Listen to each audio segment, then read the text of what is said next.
Those are some of the questions that I hope to answer this morning. And then these, if you look at the little heading that you get from like verse 2 down in your Bible, it probably says the Beatitudes. That's just Latin for blessing, is what that actually stands for. But if you're like me, you would like to kind of turn these blessings into commandments, and it's like, this should be my attitude, right? It's the Beatitudes. But that's kind of, it's kind of how I like to kind of think about them, but that's just not the case. This isn't like a checklist of things that we have to do in order to be blessed by God. You're already blessed by God when you have faith in Jesus. So, but let's get some scriptural context here. I want to ask, who's his disciples? Because at this point, in the story, the 12 that we like to think of, they're not around until chapter 10. So who's his disciples? So let's back up into chapter 4 a little bit, and we're going to look at that. And then I kind of have like a twofold question here for us. What did Jesus, like his core message, what was his core message throughout all of his like preaching and everything that he did? And Matthew summarizes that for us in Matthew chapter 4, verse 17, if you want to look there. And it's just a simple verse. And it says, "From that time Jesus began to preach, saying, 'Repent, for the kingdom of heaven is at hand.'" So that's kind of the core message of Jesus. His reason he did his miracles or his moral teaching, his parables, it's to teach us about the kingdom of heaven. He said, hey, turn around. The kingdom of heaven has came near. Here we are. He wants to teach us about that. And then I just kind of want us to get in our head who the disciples are. And we're going to get that from Matthew chapter 4, verses 18 through 25. So if you want to follow along with me while I read that. It says, "While walking by the Sea of Galilee, he saw two brothers, Simon, who was called Peter, and Andrew, his brother, casting a net into the sea, for they were fishermen. And he said to them, 'Follow me, and I will make you fishers of men.' Immediately they left their nets and followed him. And going on from there, he saw two other brothers, James, the son of Zebedee, and John, his brother, in the boat with Zebedee, their father, mending their nets, and he called them immediately. They left the boat and their father and followed him. And he went throughout all Galilee, teaching in their synagogues and proclaiming the gospel of the kingdom and healing every disease and every affliction among the people. So his fame spread throughout all Syria. And they brought him all the sick, those afflicted with various diseases and pains, those oppressed by demons and having seizures and paralytics. And he healed them, and great crowds followed him." So those are his disciples in context. It's the great crowds that are following him. A disciple of Jesus, in a basic definition, is someone that follows Jesus. Majority of us in this room, we're a disciple of Jesus. We follow Jesus. So we have some fishermen, and then a crowd of sick, hurting people following Jesus this morning. And then so what then does Jesus do? He sits down on the mountain, and he tells them the best news they could ever hear. He actually acknowledges them for who they actually are. They're the poor, hurting people. So this message would have been very shocking to these people, because in their culture, they're used to hearing a rabbi proclaim blessing. I'm going to show you what I mean by that. Let's look at, you can think of times in the Bible that there was blessings proclaimed. Psalm 1, verses 1 and 2 says, "Blessed is the man who walks not in the counsel of the wicked, nor stands in the way of sinners, nor sits in the seat of scoffers, but his delight is in the law of the Lord, and on his law he meditates day and night." And then Psalm 119, verses 1 through 3, it says, "Blessed are those whose way is blameless, who walk in the law of the Lord. Blessed are those who keep his testimonies, who seek him with their whole heart, who also do no wrong, but walk in his ways." And then I just wanted to actually pull from a different text that's not the Bible this morning, because we know about it now. Eric's been teaching about, some of the other texts, the Apocrypha. The Catholic would consider this Bible, but we're not Catholic. We don't consider this Bible. I just wanted to pull from it and actually read it to you. That way you can understand their culture. This would have been written about 100 to 150 years before Jesus came on the scene. And you can kind of see what their culture thought of what blessings should have been, what they were used to hearing. And this comes from the Wisdom of Ben Sira. And I'm just going to read this to you. This was a Jewish teacher that taught this about 100 years before Jesus. I like to think of this like ancient prosperity gospel. It's been around a long time. There's a reason this didn't make it in our Bible, So, but just listen. I'm going to read it to us. It says, I can think of 9 whom I can call blessed. So he's going to give 9 blessings too, just like Jesus gives 9 blessings right here. He says, in a 10th my tongue proclaims. A man who can rejoice in his children. A man who lives to see the downfall of his foes. Blessed is the man who lives with a sensible wife. And the one who does not plow with ox and donkey together. Blessed is the one who does not sin with the tongue, and to the one who has not served an inferior. Blessed is the one who finds a friend, and the one who speaks to attentive listeners. How great is the one who finds wisdom, but none is superior to the one who fears the Lord. Fear of the Lord surpasses everything. To whom can we compare the one who has it? So you're blessed if you win.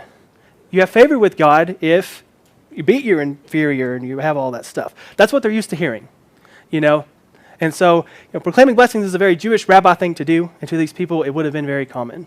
It's part of their culture. And I can imagine them thinking, when Jesus is sitting down here, he says, blessed are you. He's like, oh man, here we go again. We're the poor, we're the sick. He's going to tell us how we can actually have favor with God, and maybe we can actually attain this, maybe we can do this. But it's completely counterculture even in this time. And so with all that being said, I just kind of want to walk through these 9 blessings, keeping in mind his original audience, who he's talking to, the fishermen, the poor, the sick, the day laborers, all that. And then I want us to look at each one of these blessings, and I'm going to try and give us some application today and how we can think about them today as well. And then I want you to keep in mind, as I'm going throughout this and all 9 of these, each one of them is a puzzle piece. And at the very end, we're going to put the puzzle together, and then we're going to see the picture that it creates. All right, Matthew chapter 5, verse 3. It says, blessed are the poor in spirit, for theirs is the kingdom of heaven. So what does it mean to be poor in spirit? And how is that even a blessing? So remember who Jesus is talking to. I'm going over this over and over again because Matthew makes it very clear to us in the verses before. It's the sick, the hurting. Nobody cares what these people think. About the future of Judea and the Roman Empire, they don't care. They're the insignificant people. Roman society wouldn't help them. Roman society back in this time was the most cutthroat society that ever existed. There's no welfare, no help. If you were one of these people, you were on the street, like that was it. The Jewish society wasn't coming to help these people. They weren't asking them to come read the Bible in synagogue or read the Torah in synagogue. They didn't care what these people thought. They are the poor in spirit. But here we have Jesus offering them the kingdom of heaven first. How awesome is that? How can you not love Jesus for that? But everyone in this room right now, myself included, we are poor in spirit. No matter how much we actually think we know about the Bible, no matter how much you want to listen to my words or Eric's words, at the end of the day, we can never forget that without Jesus, we are nothing but creatures of wrath. And then the people that are most likely to have faith in Jesus are the ones that are at rock bottom, poor in every sense of the word. It's hard to separate our earthly circumstances from our spiritual well-being. God has brought many of us low in this room, just so we can see how amazing this blessing truly is, and just how beautiful the kingdom of heaven really is. So, in my mind, that's what it means to be poor in spirit. All right, Matthew chapter 5, verses 4 through 6, where I'm going to do kind of 3 at a time here. Blessed are those who mourn, for they shall be comforted.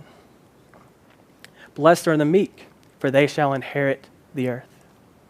Blessed are those who hunger and thirst for righteousness, for they shall be satisfied. All right, if you're like me, you have a lot of questions. But mourn over what? Is mourning over the death of the family pet count? Is it something along those lines? What does it even mean to be meek? So I think we can best understand pretty much all of these blessings is understanding verse 6, because that's kind of what drives all of them. Blessed are those who hunger and thirst for righteousness. So think about a time you were actually hungry and thirsty. You may be getting hungry and thirsty right now because it's getting close to lunchtime. But It's not a pleasant experience. We all know what it's like to be hangry, to have that visceral urge to be like, man, I have to have something to eat right now. Man, I have to have something to drink right now. And that's how we should be with righteousness. That's how we should actually crave righteousness in the world. And what is righteousness? Righteousness is about right relationships with one another and with God. So we should be just wanting, with everything that we have, a right relationship with God and a right relationship with the person sitting next to you. To do right by others and to see justice done. Because it's a law term too. We're proclaimed righteous when we have faith in Jesus. But if you're hungry for something, does it exist? Do you have it in front of you right now? If you're hungry, you don't have a cheeseburger in front of you, well then it's not there, So, blessed are the people that look around in this world and they see those wrecked relationships in their own relationships, in their neighbors' relationships, and the relationships in the world. We can even see that right now with the conflict going on in the world with Ukraine and everything. And just the lack of people doing right by one another, and it bothers them to their core. So that's what's going to inform us on how we should actually then mourn. That's what we're mourning. Okay? We are blessed because we actually notice something that God notices big time, which is that the world is not doing well, but God's going to do something about it. Namely, the good news of the kingdom of heaven that Jesus is bringing to us right now, and the life and death of Jesus and his resurrection. He answers our problems. We just have to have faith in Jesus. So we mourn over the broken and the cursed state of this world and humanity to the point that it grieves us. But we kind of have two options when it comes to mourning, especially in our day and age. We can actually engage with the people around us. We can mourn for them, or we can find ourselves just being numb to the world. We have entertainment galore. It's in our pockets even. We can choose not to engage. We can just watch TV. We can drown it out with headphones, because who wants to actually care for the person sitting next to them? Who actually cares about their state with their relationships and relationships with God? But we can find comfort in the fact, it's here in our verses, that one day all these wrongs will be made right and the righteousness we desire will become a reality. Okay? So then what does it mean to be meek? To be meek is to be unimportant. Many of us feel unimportant. Many of us are important. We live in a small town in Tennessee. That's okay. That's true. By the world standards, we are. But my generation especially tries to be important. We post video after video after video trying to go viral, trying to get a following, trying to make passive income over that stuff, but that's not the stuff that's going to make a difference in the kingdom of heaven. Moses was considered meek, but was he unimportant? Think about that. God used him in a big way, but he even had Aaron speak for him at times. I can't think of somebody being more meek than being like, hey, why don't you talk for me? I don't want to get up there and say anything, but God still used him in a mighty way. So he was meek, but he was still used. So then what do we do? So here we are, craving righteousness. We are mourning over the state of this world, but we're too meek to do anything about it. Seems like anyway. That's where these next three blessings come in. Matthew chapter 5, verses 7 through 9 says, "Blessed are the merciful, for they shall receive mercy. Blessed are the pure in heart, for they shall see God. And then blessed are the peacemakers, for they shall be called sons of God." Merciful is our next blessing. We're to be merciful to one another. Mercy is an act of care and compassion to help someone who is hurting. Just kind of a basic definition there. No one is actually looking to us for the solution to the world's problems, thankfully. But blessed are those that actually take the time to show care and compassion to their neighbor, no matter how insignificant it might even be. Just a simple act of texting someone and letting them know that you're just thinking about them and you're praying about them can make all the difference in their life at that moment. So we should be showing small acts of mercy to one another. Pure in heart. Now this one is the most difficult one to me anyway, to wrap my head around. It's kind of one of those very metaphysical, philosophical ideas in my brain. I like to think, because I like to ask 4 questions to the kids in the back row. I've asked them before, but it's basically to get you thinking in this frame of mind is like, where is your liver and what does it do? It's right here, and it filters the blood in your body. Where's your heart and what does it do? It's right here. It pumps, And then where's your mind and what does it do? And a lot of people will stop and think, oh, well, My mind could be my brain. It helps me think. It's my consciousness, all that. Or my favorite answer to that question is, well, I've lost my mind. I don't know where it is, and I don't know what it does. But you're thinking that way. And then the final question really gets you thinking in this metaphysical realm is, where's your soul, and what does it do? So that's kind of this pure of heart idea, because it's not our technical heart, but it's our spiritual heart. These are the people that don't care about what the world has to offer. They have the values and the virtues shaped by Jesus' teaching. God is enough for the pure of heart, because the blessing there is you will actually one day get to see God. You shall see God. That's the blessing. It's the ones that, they desire to just know intimately and personally their Creator and their Redeemer. That's the pure of heart. And the peacemakers. This is a fun one too.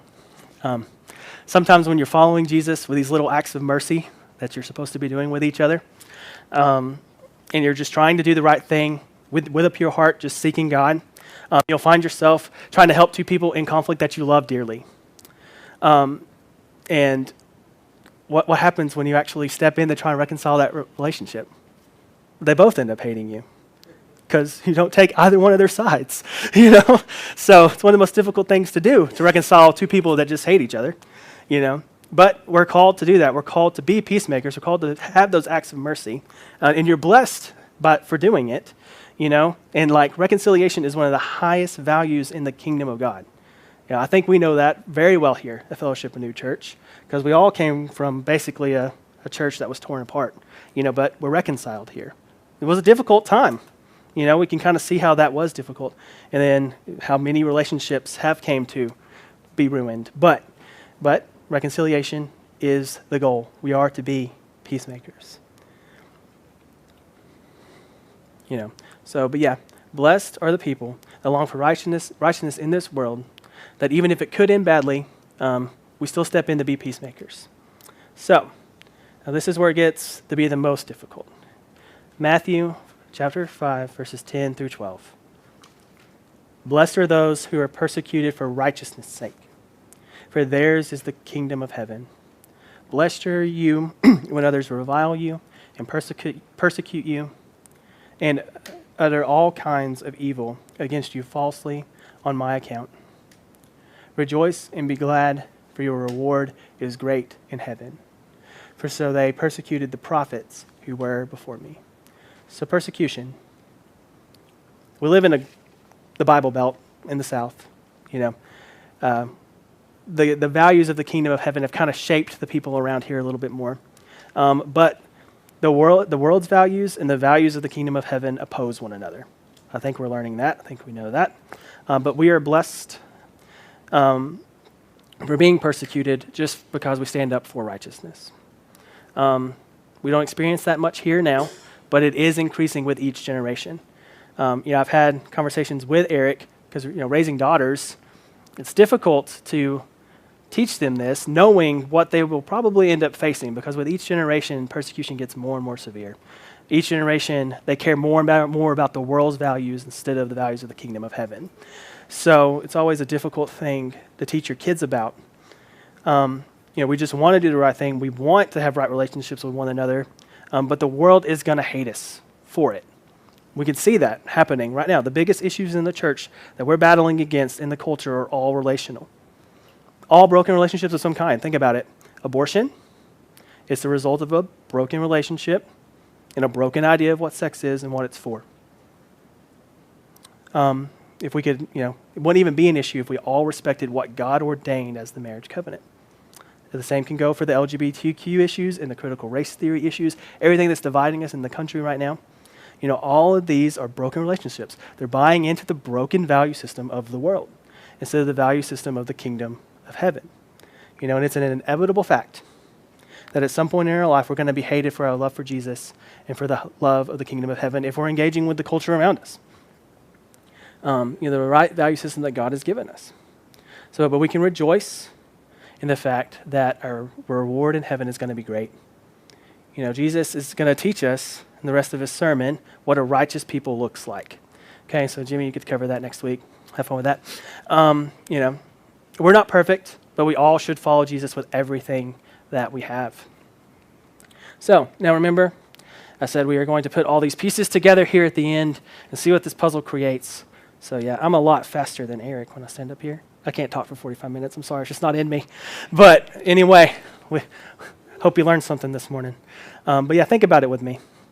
So can you think of someone that came from poor, insignificant circumstances, that the religious elite hated, who mourned and grieved over the state of this world and the people that he met? He was extremely important, but did not think of himself as important. And he longed to see God's world set right. And with small acts of mercy to hurting individuals, he showed his pure devotion to the cause of the kingdom. He inserted himself into dangerous situations between people who hated each other. He even got persecuted and, in fact, was killed for it. So who's that puzzle? What's those pieces put together? The life and death of Jesus is the perfect embodiment of these blessings. His death and his resurrection is the only way that we can have right relationship with God and with each other. So at the end of these blessings, we are motivated to do something, but it's not so that we can be blessed, because we're blessed already. God is with us, he is for us, and the kingdom of heaven is ours for those that have faith in Jesus. Amen? Amen. All right. Well, we're going to go ahead and get to the Lord's Supper, because that's over there. All right. Flip to 1 Corinthians chapter 11.